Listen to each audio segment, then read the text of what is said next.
Oke guys, welcome back to Cakra Diva Reinkarnasi dalam pembahasan alur cerita Solen 2 Jusitamen episode ke 145 dan 146.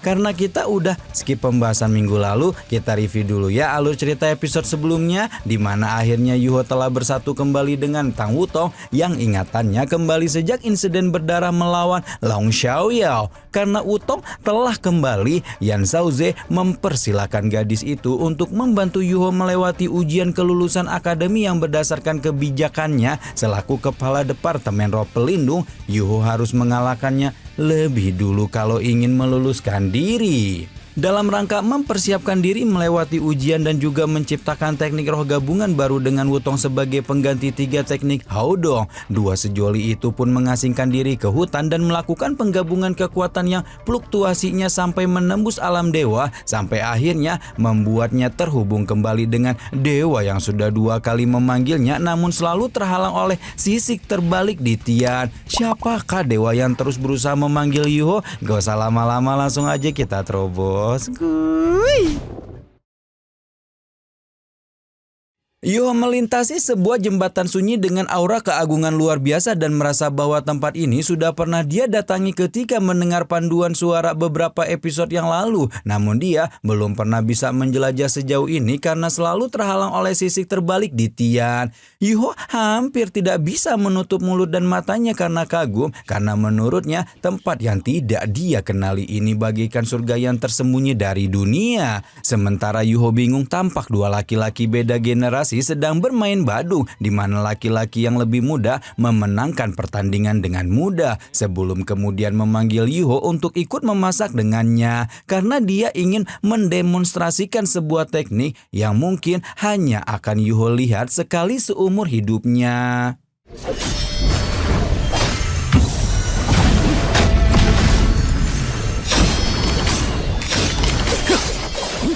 Sekali lagi Yuho hanya bisa membelalakan matanya takjub ketika menyaksikan demonstrasi teknik Gu Diao Shen Dao atau pisau ilahi pengukir iblis milik si lelaki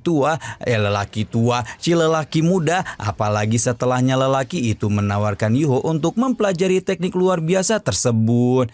Yuho langsung bertanya apa yang harus dia lakukan untuk mendapatkan pengajaran teknik pisau pengukir iblis, dan si lelaki muda dengan santai berkata bahwa satu-satunya syarat yang perlu Yuho penuhi adalah bersedia mewarisi tahta dewanya. Yuho merasakan keterkejutan terbesar setelah paham bahwa orang yang terus memanggilnya adalah seorang dewa dan langsung meminta maaf karena sebelumnya diganggu oleh sisik terbalik di Tian. Namun si dewa muda dengan santai berkata bahwa sisik terbalik di Tian tidak akan bisa menghalangi kalau dia turun tangan secara pribadi.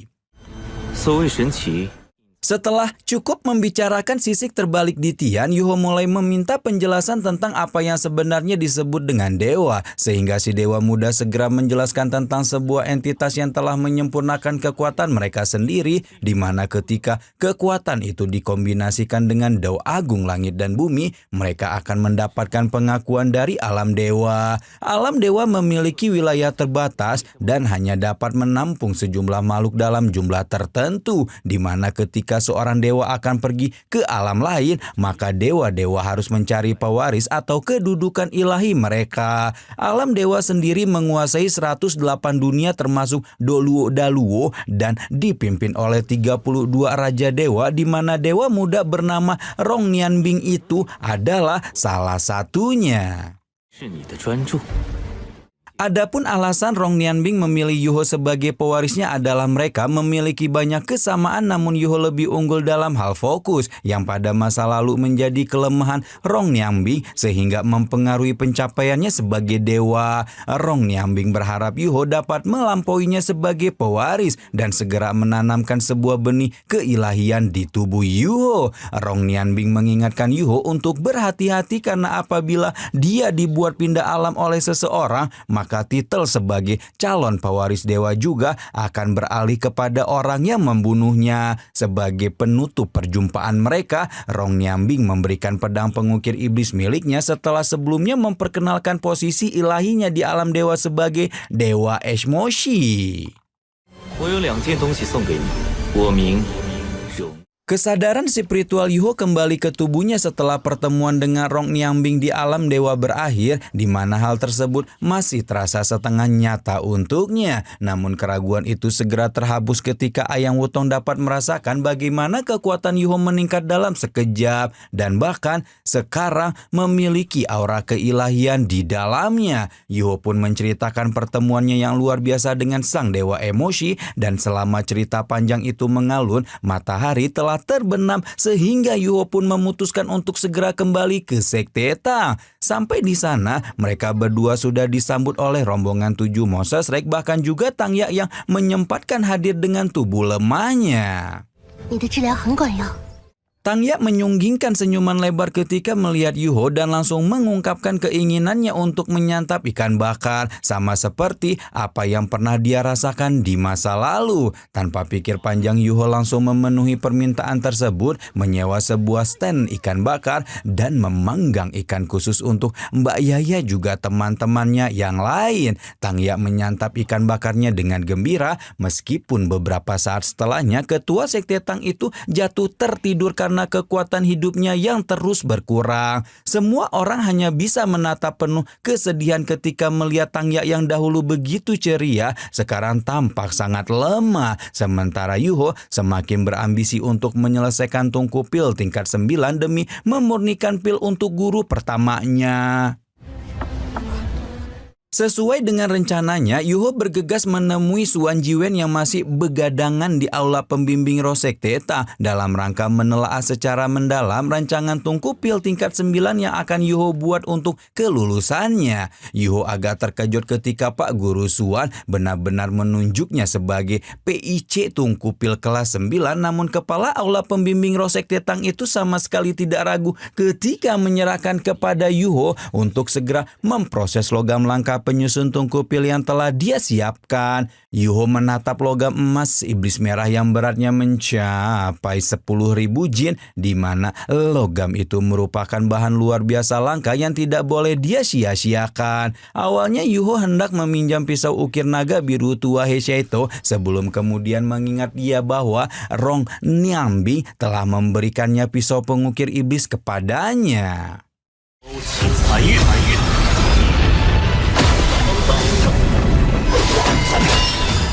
Ketika Yuho bersiap untuk memulai pengolahan logam iblis merah, Suan Jiwen menengok ke ruangan lain tempat Heisheito yang juga sedang merangkai bagian lain dari tungku pil kelas 9. Heisheito memiliki masa depan tidak terbatas di bidang alat pembimbing roh, dan yang menjadi kelebihannya adalah mantan putra mahkota Kekaisaran Ryu itu bersedia mencurahkan seluruh hidupnya untuk meneliti alat pembimbing roh.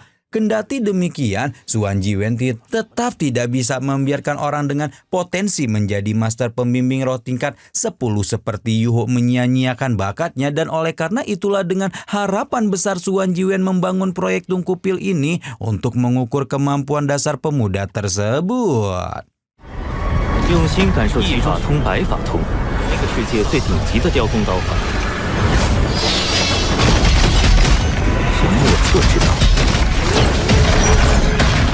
Yuho tenggelam dalam pengolahan logam emas iblis merah dengan pisau pengukir iblis warisan Rong Niambing, dan tanpa terasa semalam telah berlalu begitu cepat sehingga Suan Jiwen yang sudah penasaran bergegas menuju ruang pengukirnya untuk melihat sejauh apa proses pengukiran Yuho. Dan ternyata kepala aula alat pembimbing roh itu malah dibuat terbelalak tidak percaya ketika Yuho telah merakit cangkang tungku pil dengan sempurna, bahkan sudah menyelesaikan 2 formasi inti tungku. Suan Jiwen yang sudah hampir tidak bisa berkiti-kiti lagi meminta Yuho segera memulai pengukiran inti ketiga, dan kali ini dia akan mengawasi semua prosesnya secara langsung.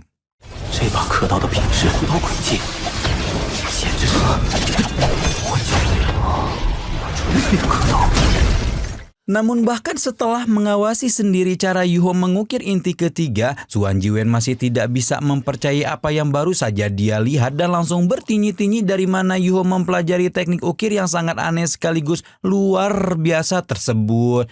Karena sulit untuk menjelaskan pertemuannya dengan Rong Nianbing, Yuho pun mengeluarkan pisau pengukir iblis saja agar bisa dilihat langsung oleh Suan Jiwen. Namun ternyata pisau pengukir iblis itu tidak mau disentuh oleh orang lain, sehingga Yuho akhirnya paham bahwa pisau dewa tersebut sudah menyatu dengan dirinya. Meskipun tidak bisa meneliti pisau pengukir iblis, Suan Jiwen masih sangat penasaran dengan teknik ukir Long Su Jiwu yang Yuho tunjukkan. Bahkan bersedia menjadi murid Yuho asal pemuda itu mau mengajarkannya.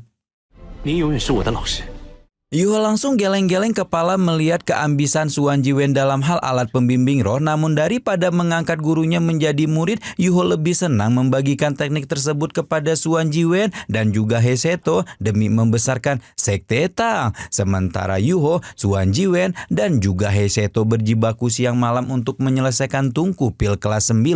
Aktivitas para murid Sekte Tang berjalan seperti biasa ketika Tangya yang sudah bangun dari tidurnya memutuskan untuk berjalan-jalan mengelilingi sekte dan menyaksikan sendiri seperti apa aktivitas sehari-hari sekte kebanggaannya. Tangya mengelilingi aula demi aula yang ada di dalam sekte, termasuk juga aula pembimbing roh tempat Yuho dan Heiseto berada sekarang.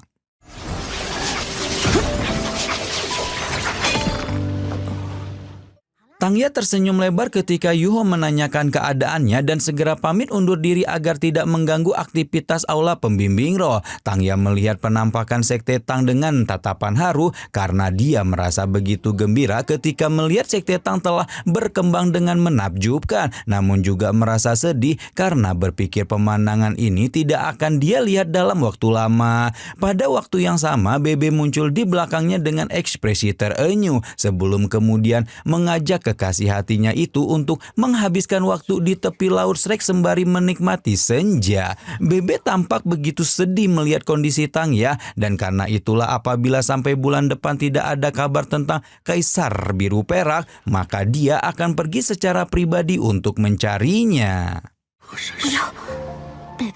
Namun Tangya segera menolak rencana itu mentah-mentah karena toh belum tentu Bebe akan menemukan Kaisar Biru Perak kalau pergi sendiri, dan dibanding menghabiskan sisa waktunya dalam kesendirian, Tangya berharap ada Bebe yang menemaninya memimpin Sekte Tang bersama-sama. Bebe hampir tidak bisa menahan air mata menyaksikan betapa lemah dan putus asanya Tangya, di mana kesedihan itu segera berubah menjadi kekhawatiran ketika Bebe melihat kekasihnya kembali jatuh tak sadarkan diri. Bebe membawa Tangya kembali ke Sekte Tang dan meminta Yuho untuk memeriksanya. Menurut Yuho, kondisi Tangya memang cukup mengkhawatirkan, namun belum sampai membahayakan nyawa sehingga Bebe tidak perlu bersikap impulsif untuk pergi ke hutan pertarungan bintang. Melihat Yuho yang tampak cukup tenang, Susansi pun penasaran dan bertanya apakah adik juniornya itu memiliki cara, mengingat waktu yang mereka miliki untuk mencari Kaisar Biru Perak memang tidak lama lagi. Nah, jujur, Yuho yang dulu mungkin tidak berani mengatakan hal ini dengan percaya diri, namun setelah mengerjakan proyek Tungku Pil kelas 9 bersama Suan Jiwe dan Heisaito, Yuho yakin bahwa pil yang nanti dia murnikan akan membawa setitik harapan hidup untuk Mbak Yaya. Karena itulah Yuho tidak mau membuang waktu lebih lama dan segera kembali ke aula alat pembimbing roh untuk melanjutkan proyek besar tersebut. Karena mereka memang berkejar-kejaran dengan waktu yang terus mengincar nyawa Tangya. Puluhan kali kegagalan telah dialami, namun tiga serangkai itu tidak sama sekali tidak menyerah dalam upaya menyempurnakan Tungku Pil tingkat 9 hingga akhirnya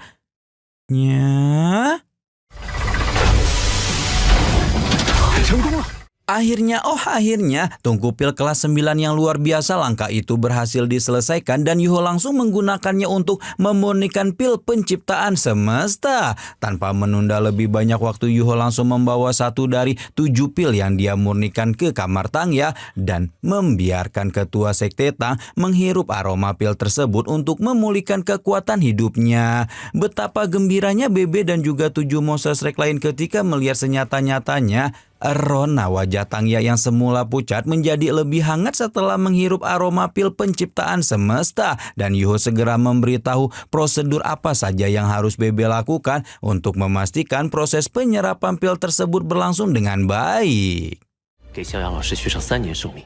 Melihat efek pil penciptaan semesta yang begitu luar biasa, Yuho sudah memiliki beberapa rencana untuk memanfaatkan pil yang lain, di mana salah satunya akan diberikan untuk Suanji demi membantu kepala Akademi Shrek itu melewati hambatan menuju limit Doluo level 99. Satu butir akan dilarutkan dan diminum bersama-sama oleh anggota inti Sekte Tang bersama-sama, sementara 4 sisanya akan didapatkan oleh siapapun yang lebih dulu mencapai hambatan penerobosan Rana. Setiap rencana Yuho diterima dengan senang hati oleh rekan-rekannya, dan karena itulah dia memanggil seluruh anggota inti Sekte Tang untuk menikmati larutan pil penciptaan semesta ini bersama-sama. Sementara Yuho merayakan keberhasilan menyelesaikan tungku pil kelas 9 dan memurnikan pil penciptaan semesta, nun jauh di Kekaisaran Ryu sana, Juzi tampak menikmati salju yang turun dari langit dari jendela kamarnya, di mana permaisuri Kekaisaran Matahari Bulan itu memang tidak diperbolehkan lagi menjalani aktivitas militer setelah kehamilannya dipastikan. Ya, saat ini permaisuri Kekaisaran Ryu itu telah mengandung cukup lama, di mana DNA inti yang ditanam dalam rahimnya kemungkinan besar bukanlah benih Sutianran, melainkan DNA yang dia ambil dari darah Yuho. Karena itulah selama kehamilan itu juga pikirannya tidak bisa beralih dari Yuho dan mempertanyakan bagaimana kabar ayah dari anaknya itu setelah 6 bulan lamanya mereka tidak berjumpa. 天魂帝国一别。 Alhamdulillah, berkah Ramadan dan Idul Fitri akhirnya Yuho berhasil menyempurnakan tungku pil kelas 9 sehingga dapat membantu Mbak Yaya untuk memperpanjang hidupnya sampai 3 tahun. Tapi ngeri juga nih ngelihat Mbak Juji yang makin kesini tuh makin perik ya guys ya. Udah nyolong DNA Yuho buat bikin anak, ternyata sampai sekarang pun dia belum bisa move on dari calon mantunya Mimin Tangsan. Kayak gimana coba nanti respon Yuho ketika tiba-tiba punya anak sama Juji padahal dia masih anak polos dan soleh yang nganu sama Ayang aja belum pernah gitu kan. Ya udahlah ya, tunggu aja episode pembahasannya hanya di Cakra Diva. Rama di sini pamit. Bye bye.